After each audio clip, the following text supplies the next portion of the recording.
जंगल में कड़ाके की ठंड पड़ रही थी। रानू चिड़िया के घर में अनाज का आखिरी दाना भी खत्म हो चुका था। हाय, अब मैं क्या करूं? डिब्बा खाली है, बाहर बर्फ गिर रही है और कुक्कू गुड़िया को बहुत भूख लगी है। अगर मैंने कल कुछ काम नहीं ढूंढा तो हम भूखे ही रह जाएंगे। मम्मा, क्या आज फिर हम सिर्फ गर्म पानी पीकर सोएंगे?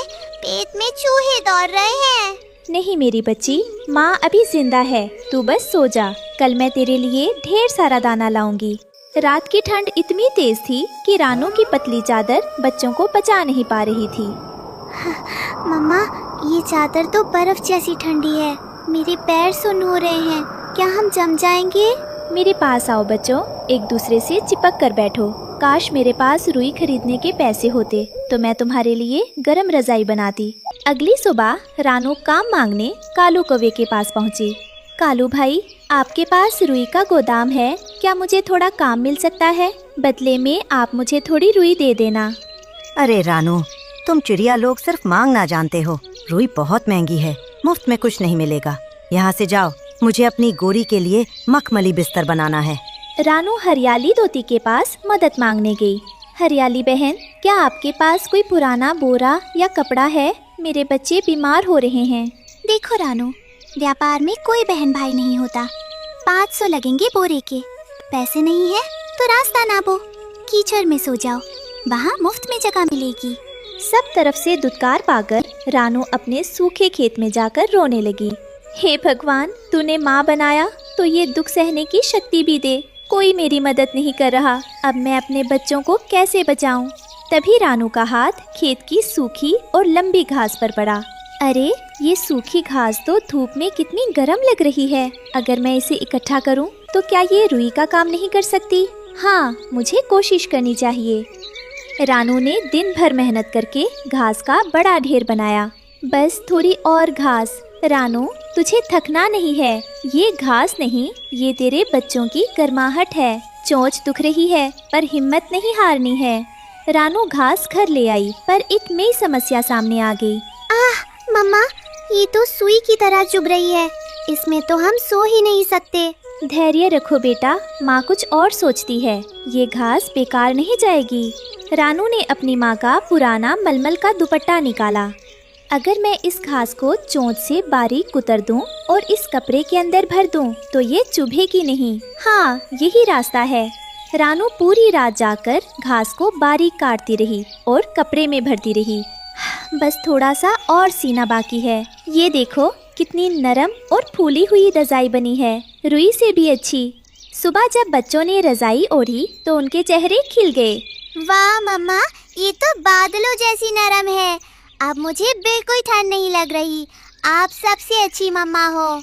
अब हम ऐसी और रजाइयाँ बनाएंगे और पूरे जंगल को ठंड से बचाएंगे। रानू ने बाजार में घास की रजाई बेचना शुरू किया।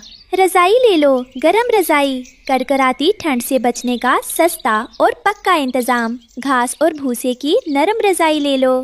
अरे ओ रानू, ये क्या तमाशा लगा रखा है? बाजार की नात तटवाएगी क्या?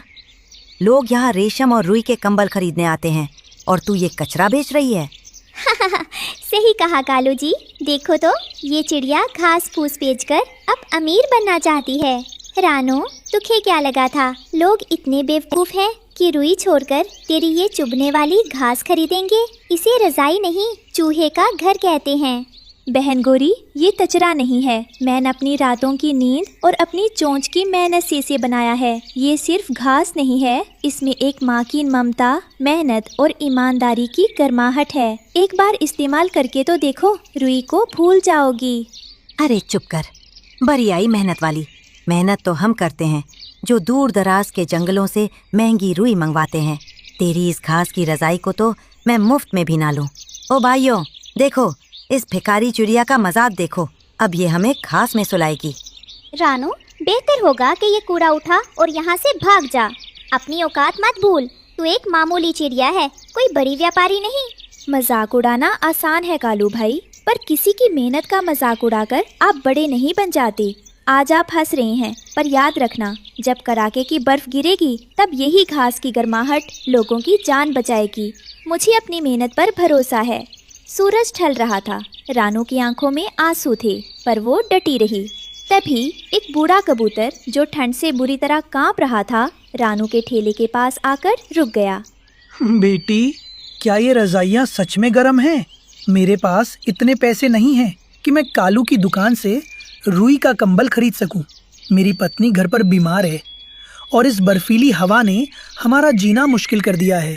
हाँ बाबा, ये बहुत गर्म है। आप बस एक बार इसे ओढ़कर देखिए।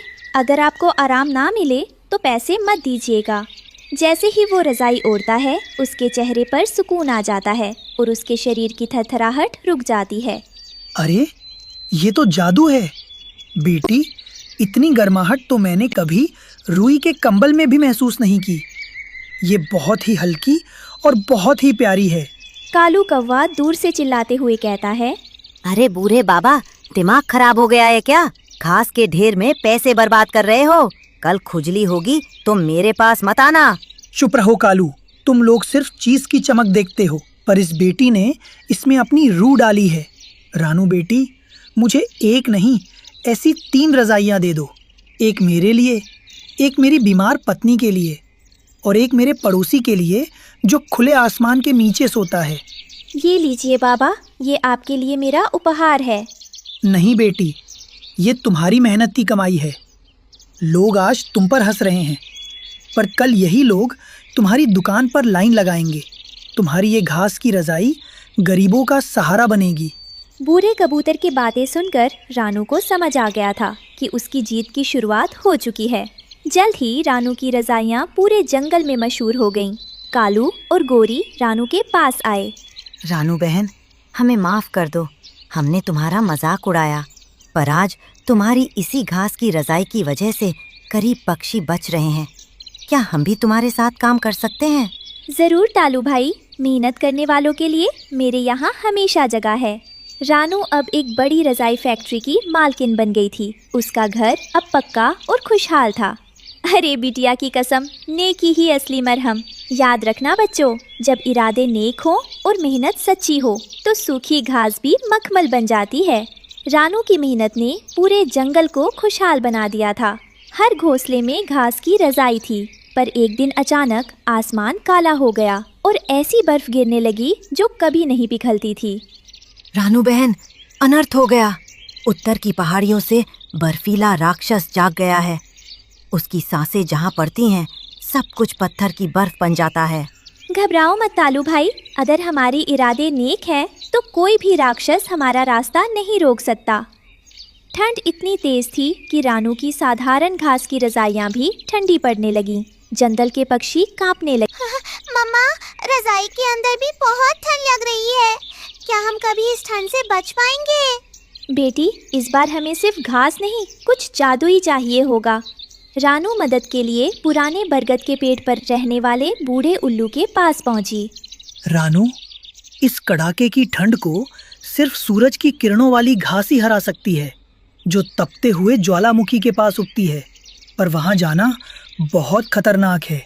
मेरे बच्चों और जंगल के लिए मैं अपनी जान भी दांव पर लगा सकती हूँ। रानू, कालू और गोरी आग उगलने वाले पहाड़ की ओर उड़ चले। वहाँ बहुत गर्मी थी। हाय, मेरे पंख चल रहे हैं। रानू, यहाँ तो बहुत आग है। यहाँ घास कैसे मिलेगी? देखो, वो रही वो लाल रंग की घास। वो आग में भी नहीं जलती। रानू ने वो लाल घास अपनी चोंच से काटी। उस घास को छूते ही रानू के शरीर में एक नई ऊर्जा आ गई। जल्दी चलो दोस्तों, हमें नई अग्नि रजाई बनानी होगी। वापस लौटकर रानू ने लाल घास को पुरानी घास के साथ मिलाकर नई रजाइयाँ सिलनी शुरू की। इस बार मैं इसमें अपनी ममता के साथ साथ सूरज की गर्मी भी भर दूंगी। अचानक एक विशाल बर्फीला राक्षस जंगल में आ पहुंचा। उसने अपनी ठंडी फूंक मारी, जिससे पेड़ जमने लगे। आज ये पूरा जंगल मेरा फ्रीजर बन जाएगा। किसी की गर्मी मेरा सामना नहीं कर सकती।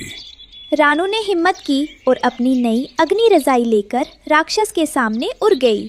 ये रजाई ओढ़कर देखो राक्षस, इसमें नफरत की बर्फ पिघलाने वाली प्यार की गर्मी है। रानू राक्षस के ऊपर बड़ी सी जादुई रजाई डाल देती है। जैसे ही रजाई ने राक्षस को छुआ, उसकी बर्फ पिघलने लगी। वो चिल्लाने लगा और देखते ही देखते पानी बन गया। नहीं, ये कैसी गर्मी है? ये रुई नहीं, ये तो ममता की आग है। राक्षस गायब हो जाता है और उस जगह एक मीठे पानी की नदी बहने लगती है। राक्षस के जाते ही सूरज निकल आया। रानू ने साबित कर दिया कि नेकी की गर्मी दुनिया की सबसे बड़ी ठंड को भी हरा सकती है। अरे बिटिया की कसम, नेकी ही असली मरहम। याद रखना बच्चों, बुराई चाहे कितनी भी बड़ी क्यों ना हो, साहस और सही सोच के आगे वो हमेशा पिघल जाती है।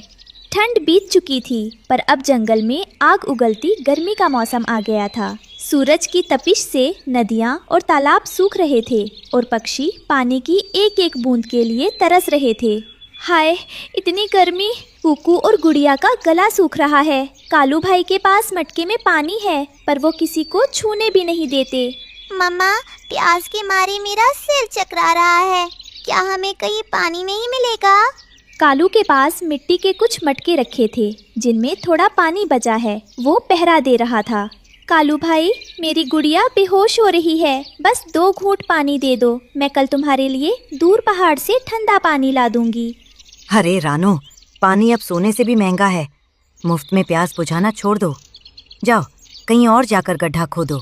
पक्षी प्यास से तड़प रहे थे। रानू नदी के सूखे किनारे पर बैठी मिट्टी खोदने लगी। शायद कहीं से गीली मिट्टी मिल जाए। हे भगवान, तूने सबको प्यासा क्यों रखा है? क्या इस जंगल में अब कोई नहीं बचेगा? रानू की चोंच अचानक एक चमकती हुई नीली मिट्टी से टकराती है। वो मिट्टी आम मिट्टी नहीं थी, वो ठंडी और रेशम जैसी मुलायम थी। रानू के दिमाग में एक आइडिया आया। अगर मैं इस मिट्टी से छोटे छोटे प्याले बनाऊं और उनमें ओस की बूंदें जमा करूं, तो शायद बच्चों की प्यास बुझ जाए। रानू रात भर जाकर अपनी चोंच और पैरों से उस नीली मिट्टी को आकार देती है। वो एक छोटा सा मटका बनाती है। रानू को बर्तन बनाना नहीं आता था, पर एक माँ की ममता ने उसे सबसे बड़ा कलाकार बना दिया। सुबह जैसे ही रानू उस खाली मटके को सूरज की पहली किरण के सामने रखती है, मटका खुद ब खुद ऊपर तक ठंडे और मीठे पानी से भर जाता है। ये क्या? ये मटका तो कभी खाली ही नहीं हो रहा। ये तो कुदरत का करिश्मा है। पूरे जंगल में खबर फैल गई कि रानू के पास एक ऐसा मटका है जो कभी खत्म नहीं होता। सभी पक्षी अपनी आखिरी उम्मीद लेकर रानू के दरवाजे पर जमा हो गए थे। रानू बहन, खुदा के लिए हमें थोड़ा सा पानी दे दो। सुबह से मेरी छोटी बच्ची ने एक बूंद भी नहीं पी है। उसका शरीर गर्मी से तप रहा है। अगर आज पानी नहीं मिला तो अनर्थ हो जाएगा। बिंदिया बहन, घबराओ मत। भगवान ने मेरी सुनी है तो वो सबको तृप्त करेगा। ये लो, सबसे पहले अपनी बच्ची को पिलाओ। रानू, हम सब भी यहाँ हैं।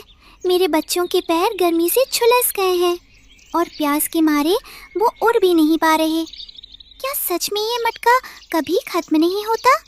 हमें डर है कि हमारी पहुँच में तक पानी खत्म ना हो जाए। मम्मा, क्या मुझे सच में ठंडा पानी मिलेगा? मेरा गला बहुत सूख रहा है। हरियाली बहन, डरो मत। ये मटका मेरी मेहनत और मालिक की कृपा का फल है। इसमें प्यार भरा है और प्यार कभी कम नहीं होता। आइए भाइयों, कतार में आइए। ये पानी सबका है। आज जंगल का कोई भी परिंदा प्यासा नहीं रहेगा। रानू मटके से पानी निकालती है। मटका खाली होते ही पलक झपकते फिर से ऊपर तक भर जाता। पक्षी पानी पीकर चहचहाने लगते हैं। रानू बहन, तुम तो हमारे लिए फरिश्ता बनकर आई हो। धन्य है तुम्हारी ममता। रानू की छोटी सी झोपड़ी आज पूरे जंगल के लिए प्यास बुझाने का मंदिर बन गई थी। जहाँ कालू के मटके अहंकार से भरे और खाली थे, वही रानू का मटका नेकी की वजह से छलक रहा था। कालू का सारा पानी सूख गया और उसके मटके फूट गए। वो भी कांपते हुए रानू के पास आया।